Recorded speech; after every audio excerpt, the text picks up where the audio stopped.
Hello and welcome to All the Way Down, a YouTube channel all about the Scottish rock band Biffy Clyro. All the way down, all the way down. So I have in my hand here what I believe to be every headline tour that the band has done in UK and Ireland. This is going back from 2002 right up to the last tour, the Fingers Crossed tour of October 2021. Essentially, I was looking on Google for some pictures of a tour that they did in 2007 or 8, and I came across a couple of clippings that were available to buy on eBay, and there were these ones here, and a couple of others as well that I managed to get. And I bought them for, we're talking pennies, because really interested in the band's touring before I discovered them. This was around 2002, 2003. So I managed to get the first couple of tours, what I believe to be the first couple anyway. And I thought, wouldn't it be interesting if I managed to get them all, which has led me down a bit of a path of getting, I think, all of them. The normal thing to do, I think, well, as normal as you can be going through a band's tour posters, was to have a look at the London dates and sort of monitor, the capacity sizes that way. But I'm from the northwest of England, so I thought I'd be biased in that way. So I've done a bit of a capacity tracker for every northwest gig that they did, starting from the low hundreds up to the arena in Manchester. It's pretty interesting looking at the rise and the dates for that and what they were releasing at the time. So if I'm correct, and all of these tours is the complete archive of the UK and Ireland headline tour for the band, they would have done 213 shows in 52 different cities, regions, towns. Your main ones come up quite a lot, but there are things like Thurrock and Arbroath. But the top 5 are Birmingham 9 times, Cardiff 11 times, Glasgow 14 times, Manchester 16 times, and London, obviously, 19 times. But just because I don't want to leave any out, here's a quick graphic of every town, region, city they've played.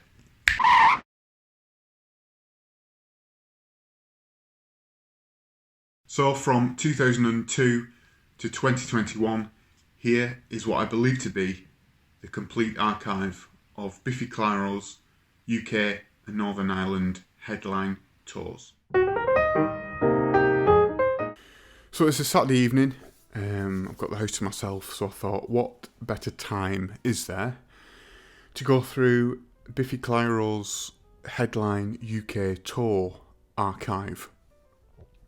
I believe I have within my hands clippings either from newspapers or printed off from online, tour dates, tour posters, promotional things to promote every UK tour, headline UK tour that the band have done. The reason why I said headline tour is because the first time I saw them live, they were supporting 100 Reasons at Manchester Academy. So I won't have that to hand because that's technically a 100 Reasons tour in which Biffy supported. So I believe I have, and if anyone wants to email in and say that they did this tour here, they did this tour there, do get in touch and let me know. But I believe this is the full list of every tour that they've done so far. The first one we're going to kick off with is February 2002. You will see this one starts on the 12th of February, but with the eBay clippings that I got, there was actually 2, and it's basically for the same tour. So I think this was advertised first, and then another one was put out, a slightly extended tour. So this one that you can see here goes from the 12th of February 2002 to the 26th. But this is the full one. So as you can see, it's extended by over maybe about a half. So it includes the whole of February, essentially, the 1st to the 26th. This looks like a core headline tour with Teta Splendor, a band I've never heard of before, and I'm going to admit it, I've not checked out anything about them. So if we actually look at the timeline of the album being out and certain singles around that time, this is a month before the debut album, Black and Sky, which was released on the 10th of March, and the tour is in the middle of 57 being released. As you can see at the top, just about, you can see new single 57 released in February. So the singles 27 and Just Boy was released the year before, so they'd already had a couple of singles out. The album was yet to be released, and this tour was all about 57 and the upcoming album, Black and Sky. There are 22 gigs in total for this tour, and only 4 days off. From what I know of core headlining, I would guess that the bands would take it in turn to play last. The Manchester date for this one is the Manchester Night and Day Cafe, which is a lovely venue, which has been in the news recently because it's under threat due to people complaining about the noise levels, having just moved to the area. A petition which I've signed to say that the venue should obviously stay open, because the Night and Day Cafe was there first, and it's Manchester city centre. 250 capacity, that's what we're going to start off with. I've made a note of every capacity size for each Northwest venue, and the first headline tour that I'm aware of, the Manchester date, was 250 people. Now we move on to July of the same year. Black and Sky has been released, and this is another, what looks like another core headline tour with, this time, Hell is for Heroes. The only reason I'm guessing that is because they're both the kind of same size font here, and then it says plus guests with Kinesis and this girl who would be supporting. On the day they were in Norwich, on the 15th, the double A side was released, Joy Discover Invention, from the first album, and Toys, Toys, Toys, Choke, Toys, Toys, Toys. And if you look closely, they've actually misspelt the single title. It just says Toy, Toy, Toy instead of Toys, Toys, Toys. And even that's not the full title of the song. On the 21st, they played at Manchester Roadhouse, slightly less capacity this time, of 200. So we've gone down a little bit. 17 gigs, 17 dates to this tour, and like I said before, a split support there of this girl and Kinesis. I think this girl come up later on as another support as well. So this, I believe, is the first of 3 tours to promote the Vertical Bliss. Eagle-eyed amongst you will see that this is the cover art for the Questions and Answers single. 11 gigs in total. I managed to find online the support was Jet Plane Landing, X is Loaded, and the Future Kings of Spain. So the Vertigo of Bliss was released on the 16th of June 2003. So they played London on the 14th, so the album was just a couple of days after that. And the Manchester date was, it says Manchester Hop and Grape. I wasn't aware of that venue, but upon researching it, it's actually Manchester Academy 3. So if you know the Manchester University at all, there's 3 venues inside. 1 is the big one, and then 2 and 3. And then I think there's a club academy underneath, which is an even smaller venue. But Manchester Academy 3 is 470, so going up, nearly doubling the capacity size here. Just 11 dates for this one, the smallest tour so far. So the second tour to promote the second album, Vertigo of Bliss, this is September 2003. The album is out, and the single Eradicate the Doubt was released on the 22nd of this month, September of 2003. This girl back to support alongside Ocean Size and Crackout. If you are aware of who Ocean Size are, you'll know that the lead singer Mike is now the live guitarist for the band. So that relationship going all the way back to 2003. Another Manchester Hop and Grape Academy 3 venue, 470 for that capacity. So this one's quite a long tour, another 22 dates, like the one in February '02, spanning across 2 months, September and October. And obviously because the album is out, the cover art for the album is right there with the tour dates. So this one's quite an odd one, and it's not got much art to it. You would have thought that it would have some sort of Vertigo of Bliss artwork to it at all. It's just got the font, the sort of Vertigo of Bliss era font. It's very small. I had to dig around. I've kind of found this by accident on Google, but it's quite a small tour, 8 in total. And I'm going to count this simply because it's got the Vertigo of Bliss font, that it is the third and final tour to promote this album. It's April 2004, and the support comes from Minus, and it's yet another trip to Academy 3 in Manchester for 470 capacity. So this one is the longest tour so far, 24 dates, and we're moving up now, Manchester Academy 2, which is 950 capacity. The third album, Infinity Land, was released on the 4th of October 2004, and this is sort of a month before. It's obviously got the Glitter and Trauma single artwork there, the man in the gas mask with the snake around his legs. I believe that was the first single from the album, Infinity Land, but you can see that it's still got sort of tone, it's caught between the two albums because it's got the Vertigo of Bliss font for the main title. X is Loaded come back to support this time. 24 dates, the first of 2 tours, well 2.5 I'm going to count actually, for the third album, Infinity Land. So here we go, we've managed to get the Infinity Land style font for the band name. This is February 2005. I'm going to call this Infinity Land Tour 2. And the support I managed to find online, because it doesn't say on this little clipping, was Ocean Size. And I had to sort of cast my mind back, because I was at this gig. And I do remember watching Ocean Size, because Mike had a very flowery Hawaiian shirt on, which I thought suited him quite well. And it was Drive Like You Stole It.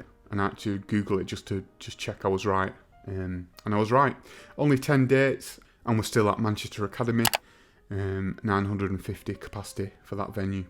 I had a look at the singles that were out around this time, and it's Only One Word Comes to Mind, which was released on the 15th of February 2005.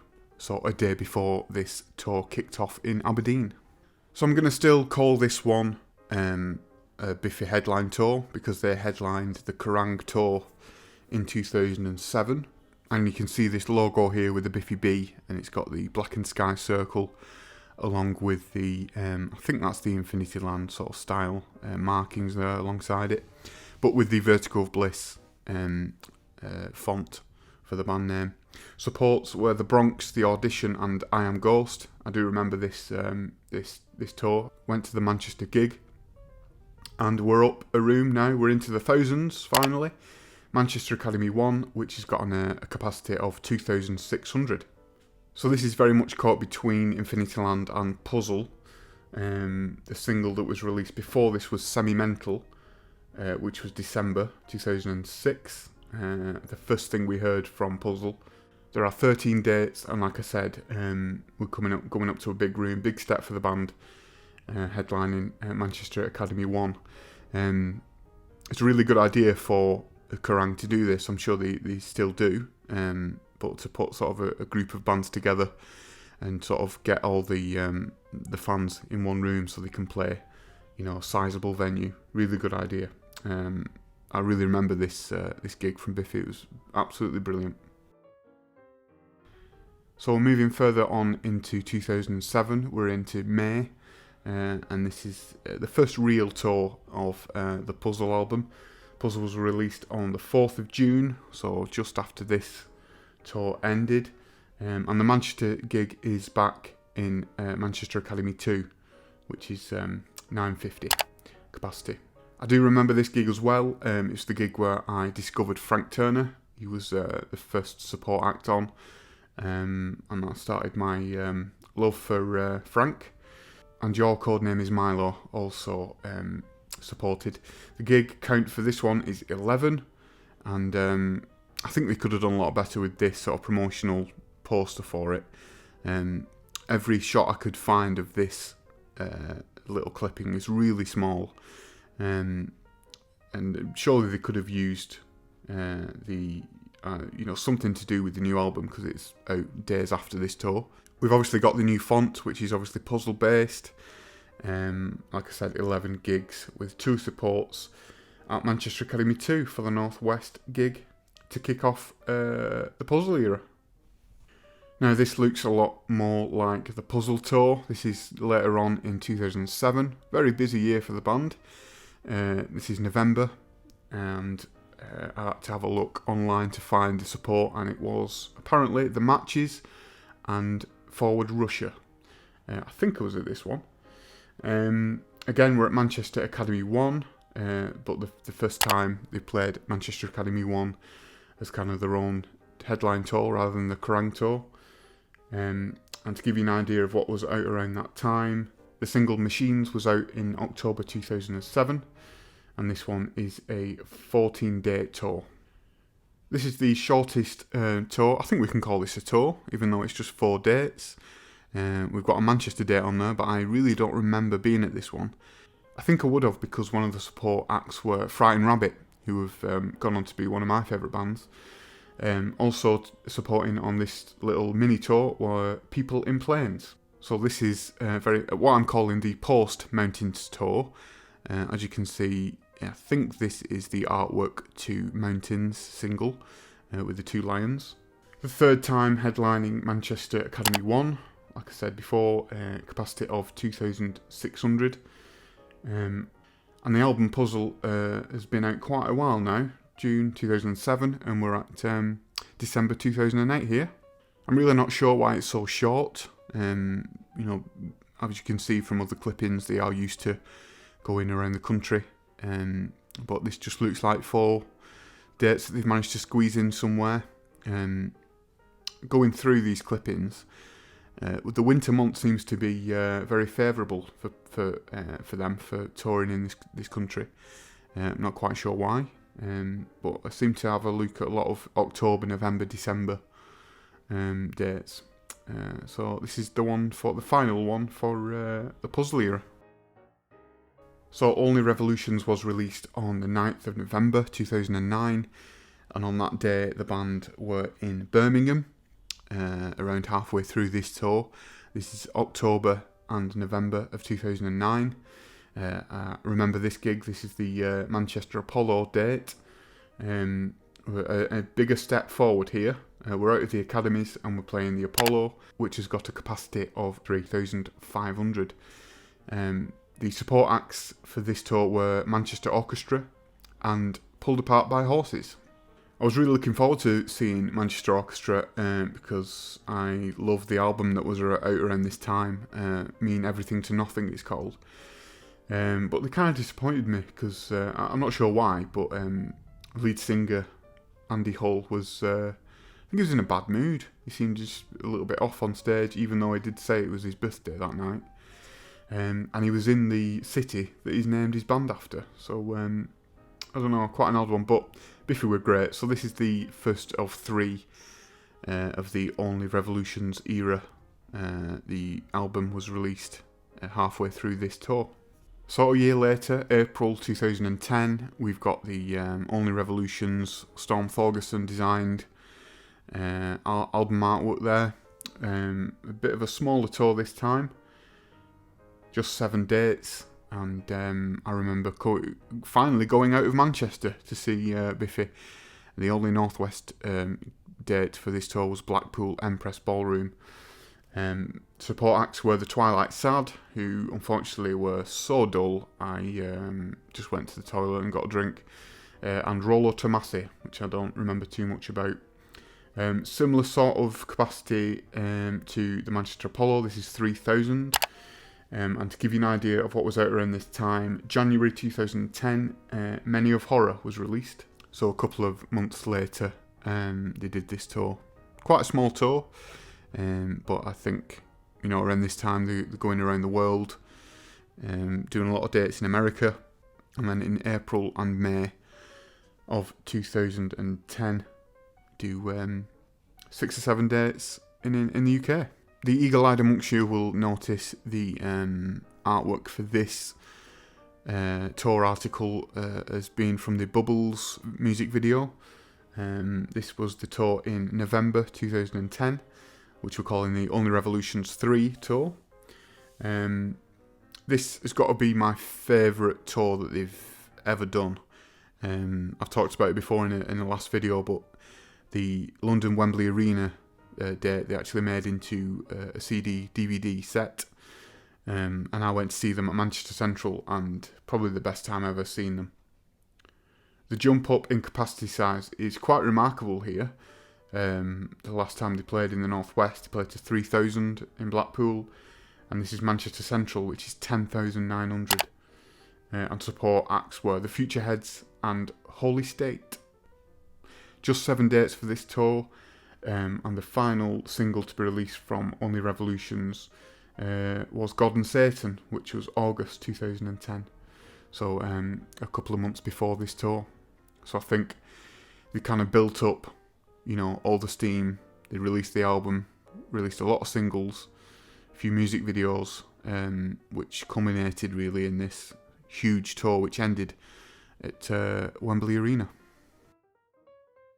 And speaking of arenas, that's where we find ourselves now, from March 2013. This is the sort of level we're at now. This is the Opposites tour, just one leg. And the Manchester date was at the Arena, 21,000. And the support act was City and Colour. Opposites was released on the 28th of January 2013. So a couple of months later, playing all the big arenas in the UK. Now a couple of years later, we're getting to the stage where there's an album and then there's an arena tour in the UK to promote it, and then they came and they went.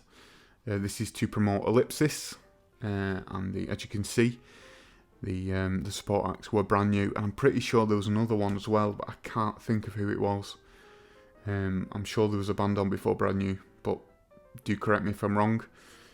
Probably the least imaginative artwork for this. It's my least favourite of all the ones we're going through. But again, another Manchester Arena date, 21,000, and that was to promote Ellipsis, which was released on the 8th of July 2016. So this is a couple of months into the album being released.